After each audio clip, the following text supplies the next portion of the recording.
भारत ने 2 स्ट्राइक्स पाकिस्तान पे की और दोनों ही बैक टू बैक की। पहला उन्होंने अफगान तालिबान को चाबहार पोर्ट पे $35 मिलियन की इन्वेस्टमेंट करवा दी और दूसरा कांधार एरिया पर भारत जो अपना कॉन्सुलेट ओपन करने जा रहे हैं, अफगानिस्तान के साथ तिजारत बढ़ाने की बात कर रहे हैं, उन्हें ट्रेनिंग दी जाएगी, बिजनेस ट्रेनिंग दी जाएगी। उसके साथ साथ जो है तालिबान की गवर्नमेंट में ये फर्स्ट टाइम ऐसा हो रहा है कि जो इंडिया है वो उन्हें वीज़ाज भी देगा। दोस्तों बड़ी अहम खबर है क्योंकि ये कांधार जो एरिया है ये पाकिस्तानी बॉर्डर्स के बहुत ज़्यादा करीब है। अफगान तालिबान इस वक्त जो है भारत की तरफ बहुत ज़्यादा अपना झुकाव दिखा रहे हैं। पाकिस्तान को उन्होंने एब्सोल्युटली नॉट बोल दिया है। अभी इंडिया ने क्या किया है कि उन्होंने अभी एक ट्रेड डील की है with the European free trade association, जिसमें आइसलैंड है, नॉर्वे है, स्विट्जरलैंड है और एक आधा और मुल्क है जिसके साथ वो उन्होंने ये एग्रीमेंट किया है। आज गूगल का सीईओ है, कोई भी है, वो इंडिया आता है, पाकिस्तान नहीं आता। ठीक है, आप इस चीज़ को मानेंगे। आईटी का दौर है, अब आईटी इंडिया पे है। ठीक है, इंडिया मोनोपोली है सर उनकी पूरी दुनिया में। हाँ, तो फिर देखे ना, हमारा उनके साथ कोई मुकाबला है? अब उनका जो आईपीएल है उसका जो बजट है वो हमारी टोटल इकॉनमी है उससे ज़्यादा है। नाक से लकीरें निकालने का वक्त हुआ चाहता है। नाक से लकीरें निकालने का टाइम ही नहीं हुआ सिर्फ, बल्कि नाक से लकीरें निकलवा दी गई हैं। मुझे लगता है कि सिर्फ लकीरें ही नहीं निकलवाई गई, बल्कि उठक बैठक भी करवाई गई है, बल्कि थोड़ी बहुत पिटाई भी की गई है। पिटाई का पता नहीं, लेकिन दांड डपट तो हो गई है। और आईएमएफ के मिशन ने पाकिस्तान फाइनेंस मिनिस्ट्री के साथ कुछ अच्छा सलूक नहीं किया। इंडिया क्योंकि 5वीं बड़ी इकानमी है, उसने इन्वेस्टमेंट तो करनी है। अब तो वो एग्रेसिव तरीके से इन्वेस्टमेंट करना चाह रहा है। वो मजीद ऊपर आना चाह रहा है। वो 5वें से चौथे से तीसरे नंबर की तरफ बढ़ना चाह रहा है। उसका मेजर इस खित्ते में मेजर राइवल जो है वो चाइना है। उसने उसको डिफीट भी करना है, उसके लिए उसके बैकिंग भी है। प्राइम मिनिस्टर मोदी ने इस डील को कहा है कि ये एक हिस्टोरिक डील है फॉर द इंडियंस। इंडिया दिन ब दिन बढ़ती जा रही है। हम वो कहते हैं ना कि इंडिया हमारे दुश्मन है, हम इसकी दुश्मनी के काबिल है नहीं। इंडिया की दुश्मनी के काबिल भी नहीं है, बिल्कुल भी नहीं है। अरे क्या बात हाँ, मैं तो कह रहा हूँ हम इंडिया की दुश्मनी के काबिल है। इंडियंस वाली बात करी, कमेंट्स में वो कहते हैं हम ना आपसे दुश्मनी चाहते हैं ना हम आपसे दोस्ती चाहते हैं। अब लेवल ही नहीं है, क्योंकि हमारे मुल्क इतना गिर चुका है कि हम कुछ भी नहीं है दुनिया में।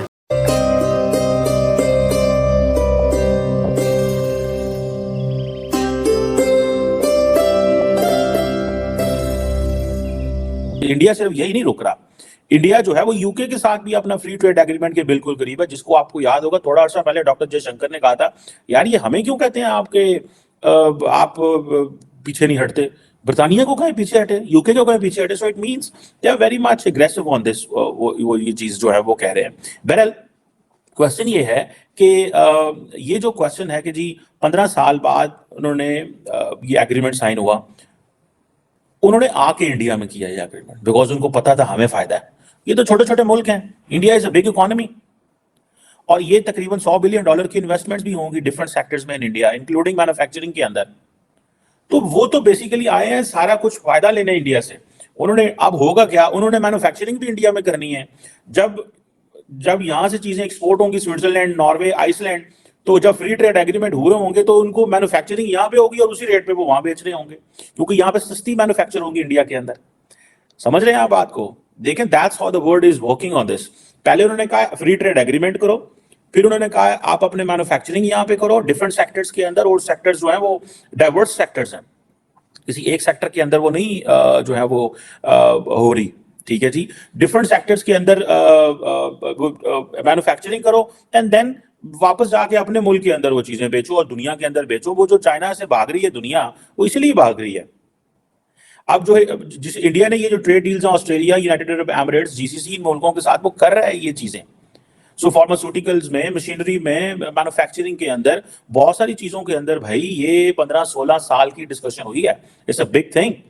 ठीक है, मैं सिर्फ इतना ये समझना चाहता हूं भाई, ये यूरोपियन फ्री ट्रेड एसोसिएशन $100 अरब इंडिया में लेके आ रही है। भाई आप भी एग्रीमेंट कर लो, हमारे लोग किधर सोए हुए हैं, उनको समझ नहीं है कि इन एग्रीमेंट से क्या फायदा। उनकी मैन्युफैक्चरिंग यहाँ करवाओ, उनको माहौल दो ताकि वो यहाँ से बना के वो बाहर भेजें। हमने कुछ फायदा नहीं उठाया। देखें, आज चाइना के साथ जो कुछ अमेरिका या बाकी वेस्टर्न ममालिक करना चाहते हैं, इंक्लूडिंग इंडिया करना चाहते हैं, हमें उसका फायदा उठाना चाहिए, हमें उसका बेनिफिशियरी होना चाहिए था। वो सारा बेनिफिशियरी इंडिया है, अपनी अकल से बेनिफिशियरी है। इसमें पाकिस्तान को परेशान होने की जरूरत नहीं है। क्या होगा भाई, wait for some time, plan and do it. India created an environment, उन्होंने उनको कोई, देखिए इंडिया को कोई फ्री में या भीख में चीजें नहीं देता, आपको कोई भी बंदा एवं नहीं देता, जब आपको तकलीफ होती है ना तब आप देते हैं। सो अभी जो यूरोपियन फ्री ट्रेड एग्रीमेंट हुआ है, ठीक है जी, ये जैसे मैंने पहले कहा ऑस्ट्रेलिया और ईयू उसके साथ एमिरेट्स के साथ भी इन्होंने किया हुआ है। आप जानते हैं कि आईएमएफ का मिशन जो कि रिव्यू टॉक्स के लिए पाकिस्तान में मौजूद है, जब ये पहुंचा था तो मैंने साथ ही आपको कल बताई थी उसकी सारी रिपोर्ट कि अब उनसे टॉक्स होंगी, लेकिन टॉक्स स्टार्ट होने से पहले ही आईएमएफ के मिशन ने शदीद गुस्से का इजहार किया है और बहुत बुरे तरीके से डांटा है पाकिस्तान की फाइनेंस मिनिस्ट्री को। और हुआ क्या है, हुआ ये है कि आईएमएफ के मिशन के चीफ जो हैं नितिन पोर्टर, उन्होंने कहा कि ये आपने क्या किया है, ए तुसी की कीता है, और उन्होंने डिस्प्लेयर एक्सप्रेस किया पाकिस्तान की फाइनेंस टीम पर कि आपने हमसे टॉक्स के बगैर, हमसे पूछे बगैर आपने ये हैंड आउट कैसे जारी कर दिया, और वो हैंड आउट क्या था। एंड कैन यू इमेजिन कि पाकिस्तान की फाइनेंस मिनिस्ट्री की तरफ से आईएमएफ की फीडबैक के बगैर उनसे टॉक्स से पहले ही हैंड आउट जारी कर दिया गया, जिसमें कहा गया कि तमाम टारगेट्स जो है वो अचीव कर लिए गए हैं और जो भी स्ट्रक्चरल बेंचमार्क्स हैं वो गेन कर लिए गए हैं। तो फिक्र निश्ता, कोई फिक्र की गाली नहीं पाई, सब कुछ कर लिया हमने। तो उन्होंने कहा आ जाए जरा कान पकड़ लें, तो आईएमएफ की टीम ने लिटरली कान पकड़वा दिए हैं। हमारे पास जो है ना दो चीज़ें हैं, ठीक है, एक पाकिस्तान है, दूसरा इसके साथ है अफ़गानिस्तान। दो चीज़ें हैं। अब पाकिस्तान, मैं नहीं कहता, हमारा वज़ीर आज़म इमरान खान कह गया कि उन्होंने एक लेटर दिया, हुकूमत गिर जाती है। मतलब पाकिस्तान के अंदर जो फैसले हो रहे हैं वो अमेरिका कर रहा है। अमेरिका अफ़गानिस्तान के अंदर कभी चाहता है कि सुकून हो, नहीं चाहता। ये हमको आपको पता है, सब इससे वाकिफ़ हैं, ठीक है। अब दूसरा, हमारी मुखालफत में कौन है? इंडिया। जो मुखालिफ होता है ना वो हमेशा से यही कोशिश करेगा कि मुखालिफ को गिराए। तो मुखालिफ हुआ कैसे, इसके पीछे भी तो एक स्टोरी है ना। कौन? इंडिया हमारा मुखालिफ कैसे? इंडिया तो हमारा है ही, असली हमें पढ़ाया ही है कि हमारा सबक ही है कि इंडिया हमारा मुखालिफ है। आपको लगता है? नहीं, हमारा उनके साथ मुकाबला है। आपको लगता है कि हमारा? तो फिर सबक पढ़ाया गया, सबक तो दिया गया ना हमें। 76 साल जो हमारी हिस्ट्री है उसके अंदर यही सबक दिया गया कि इंडिया हमारा मुखालिफ है। अब देखें, हमने जो पहले 45 साल लगाए, हमने सिर्फ इस चीज़ पे लगा दिए कि हमने जो है ना इंडिया को गिराना है। हमने अपनी इंडस्ट्री जो है ना उसको ऊपर नहीं लाए, ठीक है। आज साजिशें करने में लगे थे ना। सिर्फ हमने इसी साजिश में कि इंडिया को गिराना है। अब वो जो है मुकाबला उन्होंने भी किया, लेकिन उन्होंने खुद को अपने पाँव पे खड़ा किया है। आज गूगल का CEO है, कोई भी है, वो इंडिया आता है, पाकिस्तान नहीं आता, ठीक है। आप इस चीज़ को मानेंगे। IT का दौर है, अब IT इंडिया पे है, ठीक है। इंडिया मोनोपोली है सर उनकी पूरी दुनिया में। हाँ, तो फिर देखे ना, हमारा उनके साथ कोई मुकाबला है? दोस्तों, एक तरफ जहां पाकिस्तान की हालत दिन प्रतिदिन खराब होती जा रही है, वहीं पर इंडिया में विदेशी कंपनियों द्वारा लगातार इन्वेस्टमेंट किया जा रहा है। जो कंपनियां पाकिस्तान में थीं वो भी अब वहां से भाग रही हैं। वहीं इंडिया में नए लगातार इन्वेस्टमेंट हो रहे हैं। अभी हाल ही में इंडिया में कई इन्वेस्टमेंट हुए हैं जिस पर पाक मीडिया परेशान है, क्योंकि उनके यहाँ कोई नया इन्वेस्टमेंट नहीं हो रहा है।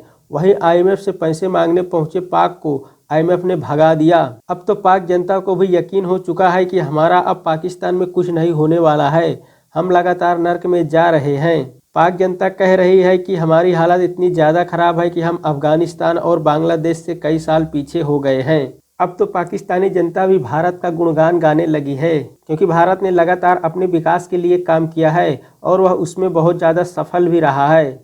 तो दोस्तों, अगर आपको वीडियो पसंद आती है तो वीडियो को लाइक करिए, चैनल को सब्सक्राइब करिए और बेल आइकन को दबाइए, जिससे आगे आने वाली हर एक वीडियो के नोटिफिकेशन मिल सके।